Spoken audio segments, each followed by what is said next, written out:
After looking at me right now, what would your first impression be?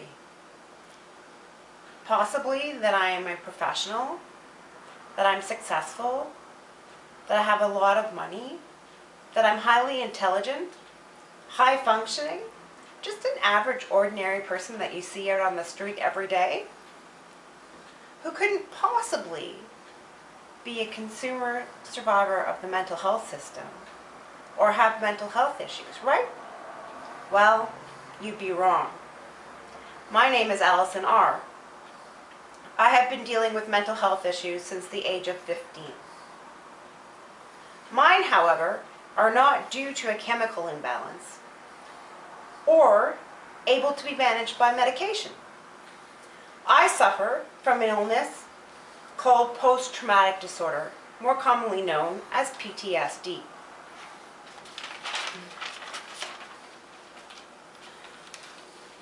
Which is caused by extreme abuse, usually in childhood, mine, physical, sexual, emotional, and religious, torture during childhood and beyond until approximately 2 years ago. As a result of being put through this type of extreme abuse from such a young age, my brain did the only thing it could, which was to create other parts in order for me to survive.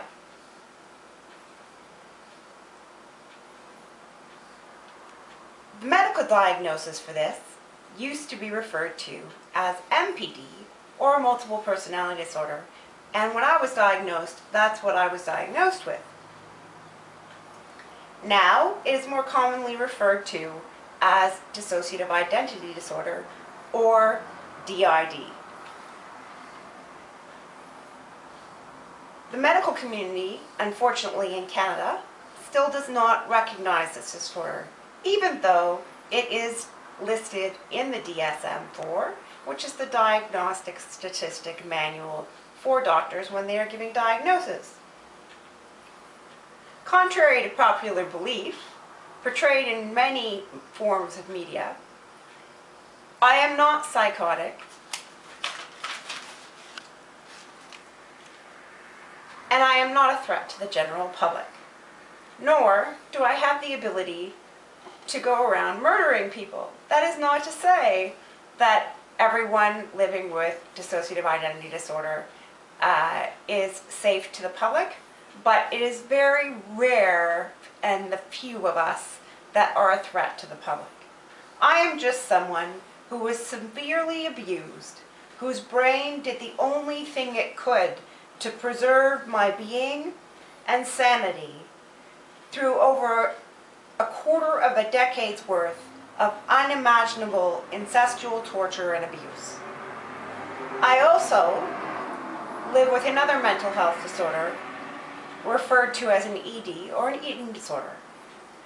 I am anorexic and bulimic. You also might not guess this by looking at me, because I am not skin and bones. I am not the typical anorexic and bulimic. Although, over 18 years ago, when attending university, my friends said I looked like I was near to death. Because of what I went through, I needed something to control, to feel in control of my life. Like many survivors use other coping mechanisms such as alcohol, drugs, over-sexual behavior.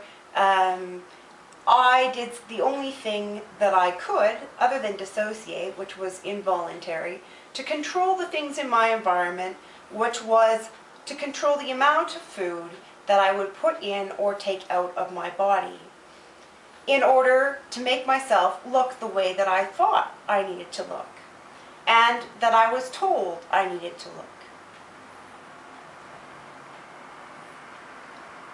It also provided me with a way to remain numb and not have to feel the feelings that I was dealing with, which dissociation also does. It allows you to create other parts so you don't have to feel the anger, the sadness that goes along with the kind of torture that I have been through. thing that may surprise you, though, is like a lot of people with mental health issues, I'm also extremely highly functioning. There's this stereotype that exists within our community that all people with mental health disorders remain isolated or locked up on mental health units or are highly medicated, and that is not true. I have over 30 years of professional music training. I hold a BA in history with a minor in music, and began a Master's of Integrated Arts and Science at the University of Athabasca in Alberta with a specialization in gender equity. I have worked in the field of HIV and AIDS palliative care from the age of 18 until my mid-20s, and now still work as a volunteer sexual health educator and advocate and supporter for those living and affected by HIV and AIDS, which would include me, who has been personally affected by people having lost people over the 30 years of the existence of this disease. I have been a piano teacher for over 15 years and have academic and personal articles published in a number of journals about my recovery in the past 2 years and what I've been through, as well as academic articles that I helped to produce as a research assistant for a professor at Queen's University.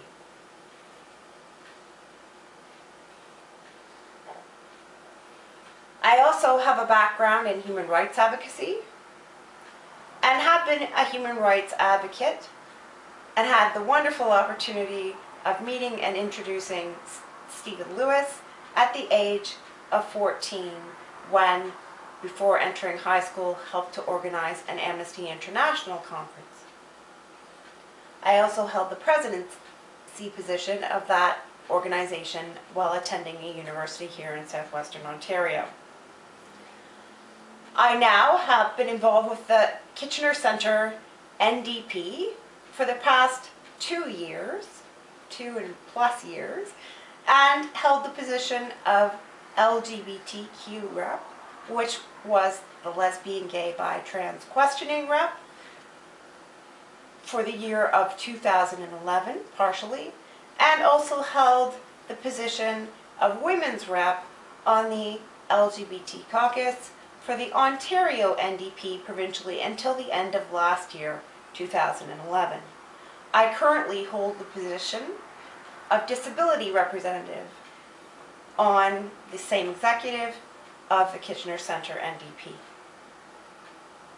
I also work both as a self-employed music teacher as well as at a local school of music, teaching piano and theory with a specialization in theory and piano for young children.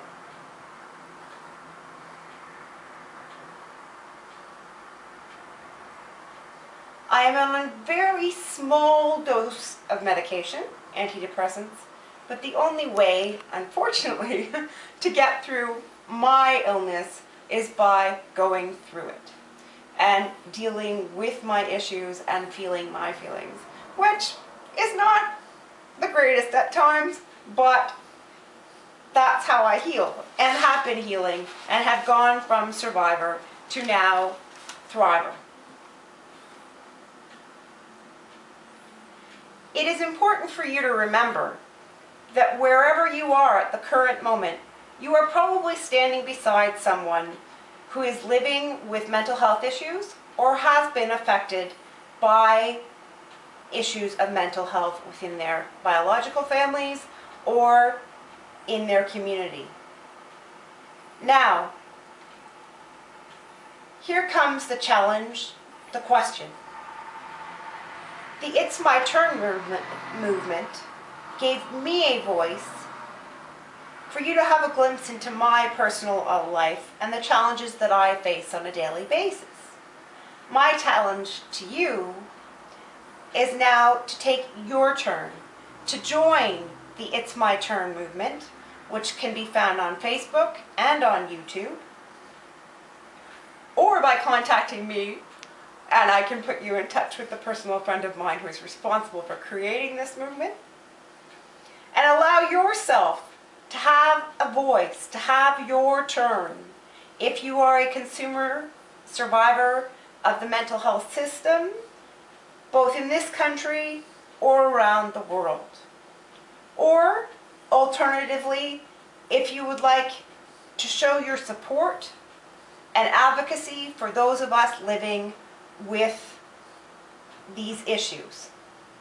So now, I've taken my turn. It's time for you to take yours.